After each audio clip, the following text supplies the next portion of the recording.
Hello friends, welcome YouTube के इस नए वीडियो में आपका स्वागत है। आज हम लोग एसएससी और रेलवेज के लिए एक टॉपिक कवर करेंगे। जैसा कि आप जानते हो कि एसएससी के परीक्षाओं में और अभी जो रेलवेज का एग्ज़ाम होने वाला है उसमें भारत की कला और संस्कृति से रिलेटेड कई सारे प्रश्न पूछे जाते हैं। उसमें महत्वपूर्ण है संगीत के घराने। घराना भारत में हिंदुस्तानी संगीत उत्तर भारत का और कर्नाटक संगीत दक्षिण भारत का। क्लासिकल संगीत की दो धाराएं हैं जिसमें उत्तर भारत के संगीत परंपरा को हिंदुस्तानी संगीत कहा जाता है।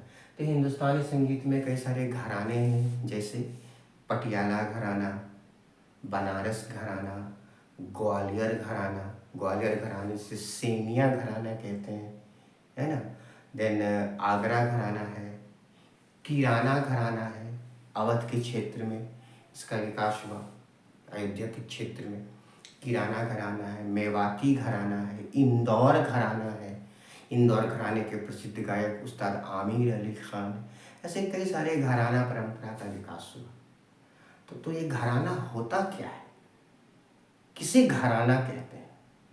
ये कोई ऐसा राज घराना नहीं है कि कोई बड़े राजा महाराजा हैं और वो परंपरा चली आ रही है। तो वास्तव में घराना होता क्या है? विशिष्ट शैली में जो गायन होता है, शब्दों का उतार चढ़ाव, आप उस परंपरा का पालन कर रहे हैं। किसी एक व्यक्ति ने जो उस गायन शैली के प्रारंभिक गुरु हैं, उन्होंने उसका विकास किया और आप उसी परंपरा को फॉलो करके गा रहे हैं, है ना। तो विशिष्ट शैली में जो गायन होता है वो घराना कहा जाता है। घराना में क्या होता है ना कि परिवार के लोग तो आते ही हैं, साथ साथ ये गुरु शिष्य परंपरा से भी संबंधित है ना। एक गायक हैं, उनके कोई शिष्य हैं, वो भी उसी तरह से गायन कर रहे हैं, तो गुरु शिष्य परंपरा है। तो इसमें आज हम लोग एक घराना देखेंगे हिंदुस्तानी संगीत का, जिसको जयपुर अतरौली घराना कहा जाता है। देखिए, जयपुर तो है राजस्थान में और अतरौली उत्तर प्रदेश के अलीगढ़ में एक गांव का नाम है ना। तो दो अलग अलग स्थानों को मिला करके जयपुर अतरौली घराना नाम पड़ा है। इस घराने को अल्लादी घराना या कह सकते हैं अल्लादिया खानी घराना। अल्लादिया खानी घराना भी कहा जाता है, क्योंकि अल्लादिया खान इस घराने के संस्थापक हैं। अल्लादिया खान का जो प्रारंभिक जीवन है, उनके बचपन का कुछ हिस्सा जो है वो अतरौली में बीता। उसके बाद वो जयपुर चले आए और वहीं पर ये इस घराने का विकास हुआ। ये जो जयपुर अतरौली घराना है, ये मुख्य रूप से ख्याल गायकी के लिए फेमस था, लेकिन ख्याल गायकी के साथ साथ ध्रुपद, ठुमरी, ये सब भी गायन इसमें होता है। अभी ख्याल गायकी क्या होता है? ख्याल, इमेजिनेशन, ख्याल करना, इमेजिनेशन के आधार पर गायन करना। ध्रुपद गायन क्या होता है? स्थिर, एक मानक नियम रहेगा, आपको वही नियम को फॉलो करके ही गाना है। जैसे ध्रुव तारा बिल्कुल स्थिर हमको दिखता है ना, उसी तरह से ध्रुपद में लय, ताल, परंपरा का पूरा फॉलो करना पड़ता है, उसमें थोड़ा सा भी अंतर नहीं होना चाहिए। साथ साथ इस घराने में ठुमरी भी गाई जाती है। ठुमरी को लिरिक ऑफ इंडिया कहते हैं, है ना। काफ़ी लयबद्ध संगीत है, इसलिए इसको लिरिक ऑफ इंडिया कहा जाता है। ठीक है। ऐसे तो एक प्रसिद्ध गायिका रही हैं गिरिजा देवी, हालांकि इनका संबंध जो है वो जयपुर अतरौली घराने से नहीं है, ये जयपुर अतरौली घराने की नहीं है, ये किसी और घराने की गायिका है। तो गिरिजा देवी को क्वीन ऑफ ठुमरी कहते हैं, है ना। जैसे शमशाद बेगम को गज़ल की रानी कहते हैं, उसी तरह से गिरिजा देवी को ठुमरी की रानी कहते हैं। इससे बड़ा पॉपुलर क्वेश्चन है एग्जामिनेशन में, आप ऐसे चीज़ों को अवॉइड नहीं कर सकते, ठीक है। तो ये जो जयपुर अतरौली घराना है, इसमें केसरबाई केरकर, मल्लिका अर्जुन मंसूर, ये बड़ा ही महत्वपूर्ण नाम है, मल्लिका अर्जुन मंसूर, किशोरी आमनोकर, अश्वनी भिंडे, ये सब बड़े ही प्रसिद्ध गायक रहे हैं अपने समय के, है ना। आप जब भी कोई घराना पढ़ते हैं तो, या आप जब किसी शास्त्रीय संगीतकार का नाम आप देखते हैं तो अगर वो नाम बड़ा प्रसिद्ध है तो आपको ये बात ध्यान में रखना पड़ेगा कि उनका संबंध किस घराने से है, भारत के राष्ट्रपति ने उनको किस वर्ष पद्म अवार्ड दिए हैं, है ना। ये सब क्वेश्चन बड़ा ही पॉपुलर रहता है परीक्षाओं में, ठीक है।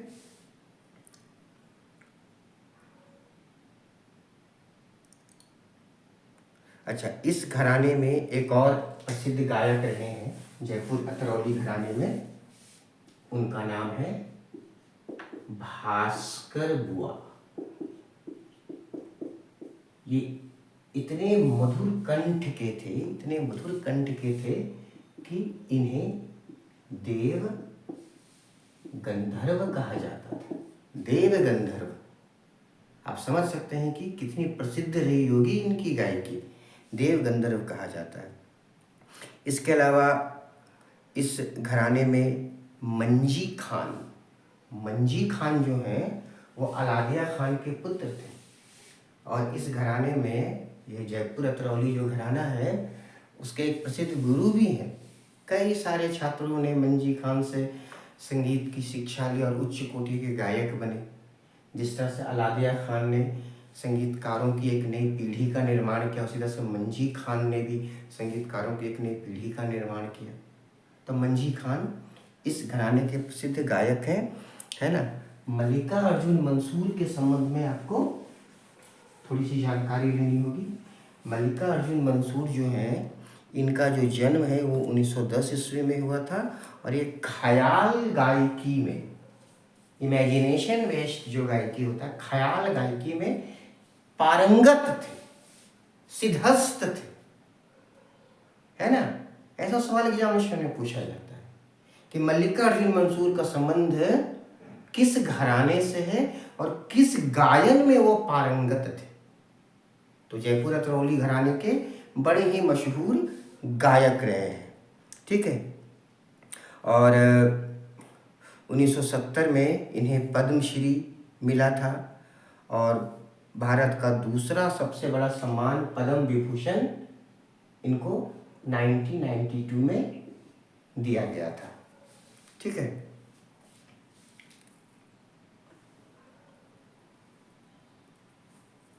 अच्छा, अब इसमें एक प्रसिद्ध गायिका का नाम आता है जिनका नाम है किशोरी आमनोकर। किशोरी आमनोकर की जो माता हैं वो खुद जयपुर अतरौली घराने की प्रसिद्ध गायिका रही हैं, और उनकी माता जो हैं उनके गुरु अलादिया खान थे, ठीक है। तो जाहिर सी बात है कि किशोरी आमनोकर के ऊपर भी बहुत गहरा प्रभाव पड़ा होगा। और एक बात ध्यान में रखिएगा, किशोरी आमनोकर तो जयपुर अतरौली घराने की हैं, लेकिन भारत में जितने भी घराने हैं, जयपुर घराना हो, पटियाला घराना हो, ग्वालियर घराना हो, आगरा घराना हो, दरभंगा घराना हो, है ना, मेवाती घराना हो, किराना घराना हो, जितने भी हिंदुस्तानी संगीत के घराने हैं, हर विधा में, हर टेक्निक में वो गाने में पारंगत थी, है ना। ये इतनी ज़्यादा टैलेंटेड गायिका रही हैं अपने समय की कि वो किसी भी घराने में की परंपरा में बहुत ही अच्छे तरीके से गायन कर सकते थे। भारत की एक महान संगीतकार जिन्होंने भारतीय संस्कृति और भारतीय संगीत को पूरी दुनिया में गौरव और पहचान दिलाया, उनमें किशोरी आमनोकर का नाम बड़े ही आदर और बड़े ही सम्मान के साथ लिया जाता है। आप ध्यान में रखिएगा कि किशोरी आमनोकर जो है वो जयपुर अतरौली घराने की एक बहुत ही प्रसिद्ध गायिका रही हैं। ठीक है, इनका जन्म 1932 में हुआ था। ख्याल, ठुमरी और भजन गायकी में इनकी सिद्धता थी, सिद्धस्त थी, पारंगत थी। आप YouTube में सर्च करके किशोरी आमनोकर के भजन को सुनिए, है ना। तो अब यहाँ पर कुछ क्वेश्चन ऐसे होते हैं जो आपसे एग्जामिनेशन में बड़े ही टिपिकल टाइप से पूछ दिए जाते हैं, है ना। और एग्जामिनेशन हॉल में जब हम बैठे रहते हैं और ऐसे क्वेश्चन आते हैं तो फिर वो हमारी समझ के बाहर हो जाता है। जो शास्त्रीय संगीत है उसकी जो गायन की विधा है, गायन की जो टेक्निक है, उस टेक्निक में कुछ कुछ ऐसे शब्दों का प्रयोग किया जाता है जो एग्जामिनेशन में क्वेश्चन बनता है। जैसे ये किसी भी शास्त्रीय संगीत के लिए है, शास्त्रीय गायन के लिए है, ये केवल जयपुर अतरौली घराने के लिए नहीं है। बंदिश, ये बंदिश क्या होता है? एक तयशुदा राग ताल में बंधी हुई रचना। एक तयशुदा राग और ताल में जो बंधी हुई रचना होती है उसे बंदिश कहते हैं। नाम से ही लग रहा है, तयशुदा राग, तयशुदा ताल, है ना। इसमें बंधी हुई एक रचना है, एक राइटिंग है जिसको गाना है ना, तो उसे बंदिश कहा जाता है। ठीक है, इसमें स्थाई, अंतरा और संचारी जैसे कुछ शब्दों का प्रयोग किया जाता है ना। अब ये आप सुनते होंगे कि जब हम गायन की बात करते हैं तो अंतरा और मुखड़ा शब्द आता है ना। मुखड़ा क्या होता है? ये 10 लाइन का एक गाना है, तो शुरुआत का जो 2 लाइन है, 1-2 लाइन, उसको मुखड़ा कहेंगे, और उसके बाद जो आता है उसको अंतरा कहा जाता है। ठीक है। अच्छा, जब हम शास्त्रीय संगीत में कुछ विशिष्ट प्रकार के गायन शैली की बात करते हैं तो जैसे अभी हमने बात किया था हम लोगों ने कि उसमें ठुमरी, ध्रुपद, ख्याल ये काफ़ी महत्वपूर्ण है ना। और उसके साथ साथ धमार, टप्पा, दादरा, ये सारे जो हैं वो शास्त्रीय संगीत के गायन के तरीके हैं। तो ठुमरी के बारे में हमने बात किया था अभी कि ठुमरी को लिरिक ऑफ इंडिया कहते हैं, और जो प्रसिद्ध गायिका हैं गिरिजा देवी, उनको क्वीन ऑफ ठुमरी कहा जाता है। ठीक है, ठुमरी में जो बंदिश होती है जिसे गाना है, रचना, वो काफ़ी छोटी होती है, और ऐसा माना जाता है कि ठुमरी के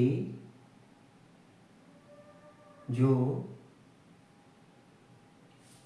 ठुमरी की जो प्रयोग करता है, जिन्होंने ठुमरी को शुरू किया, वो अवध के अंतिम नवाब वाजिद अली शाह है। वाजिद अली शाह संगीत के बड़े प्रेमी थे। ध्यान में रखिए, कथक के भी एक बहुत अच्छे नर्तक थे, है ना। हालांकि 1856 ईस्वी में ब्रिटिश ईस्ट इंडिया कंपनी ने कुशासन के आधार पर अवध के राज को एनेक्स कर लिया और वाजिद अली शाह को कलकत्ता भेज दिया। वो तो क्या राजनीति का विषय है। जब हम लोग संगीत की बात करते हैं तो इनका नाम बड़े आदर से लिया जाता है। एक इंद्र सभा नाम की एक किताब है, उसका मंचन हुआ था वाजिद अली शाह की राजधानी लखनऊ में। इंद्र सभा, इसमें इन्होंने भी रोल किया था, है ना। उस वक़्त की बता रहा हूँ मैं, 1856 के पहले की बात बता रहा हूँ। ऐसे तो कोई कैमरा और टीवी तो था नहीं, ऐसे तो कुछ सिस्टम था नहीं कि क्लास हो रहा है या ऑनलाइन देख रहे हैं, ठीक है। तो वाजिद अली शाह को ठुमरी का प्रवर्तक माना जाता है और वे वाजिद अली शाह अख्तर पिया, वाजिद अली शाह अख्तर पिया के नाम से ठुमरी गायन के लिए रचना करते थे, राइटिंग करते थे। तो इससे इनकी एबिलिटी का पता चलता है कि कितने महान ये गायक रहे होंगे, कलाकार रहे होंगे। अच्छा, ठुमरी मुख्य रूप से भारत में 3 रूपों में प्रचलित है। पूरबिया अंग, पूरबिया अंग, पूरब अंग, पूरब का अंग। तो ये पूरबिया जो अंग है, इसमें लखनऊ, बनारस और गया, ये पहला अंग है। दूसरा जो अंग है वो है पंजाब अंग का ठुमरी, और तीसरा जो है वो बम्बई पूना अंग का ठुमरी। इसमें अभी हम लोगों ने बात किया था ना कि गिरिजा देवी को क्वीन ऑफ ठुमरी कहते हैं, तो वो इससे संबंधित है। बनारस घराने की वो प्रसिद्ध गायिका रही, बनारस घराने की प्रसिद्ध गायिका रही, ठीक है। उसी तरह से भारतीय हिंदुस्तानी शास्त्रीय संगीत परंपरा में ख्याल गायकी की बात आती है, इमेजिनेशन की बात आती है ना। तो आप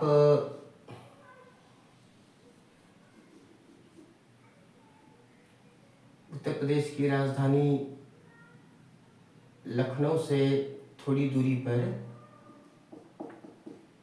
जौनपुर शहर है। मध्यकाल में यहाँ पर शर्की डायनेस्टी स्टैब्लिश हुआ था। इसको शर्की क्यों बोलते हैं? क्योंकि शर्क, शर्क का मतलब होता है ईस्ट, है ना, और इसीलिए इसको शर्की वंश कहते हैं। उस जमाने में ये जो जौनपुर था उसको पूर्व का सिराज कहते थे। सिराज इस्लामिक शिक्षा का कोई केंद्र था।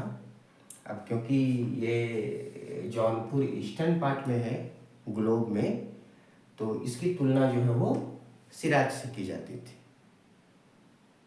भारत के महान बादशाह, बड़े शासक शेरशाह सूरी ने जौनपुर से ही शिक्षा प्राप्त की थी, है ना। तो शर्की वंश के जो शासक थे हुसैन शाह शर्की, शर्की वंश के जो शासक थे हुसैन शाह शर्की, हुसैन शाह शर्की, उनको ख्याल गायकी का प्रतिपादक माना जाता है।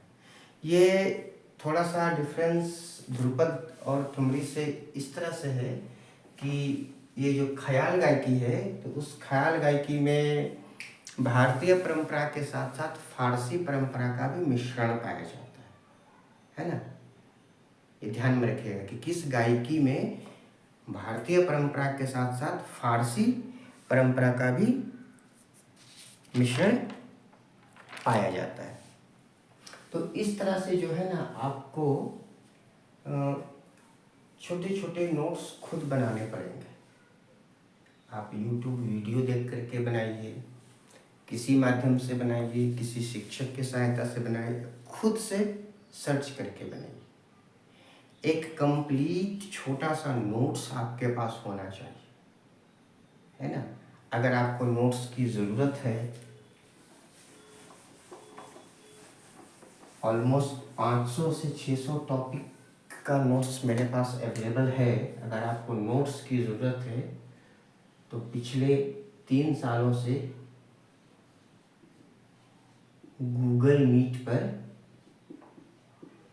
ऑनलाइन क्लासेस मेरा होता है, आप चाहें तो वो ज्वाइन कर सकते हैं, यानी तो इसका जो PDF है वो आप ले सकते हैं। उसके लिए आप मेरे को व्हाट्सएप मैसेज कर सकते हैं। तो ठीक है, पढ़ते रहिए और अच्छे से एग्ज़ाम दीजिए। मिलते हैं नेक्स्ट वीडियो में। Have a good day.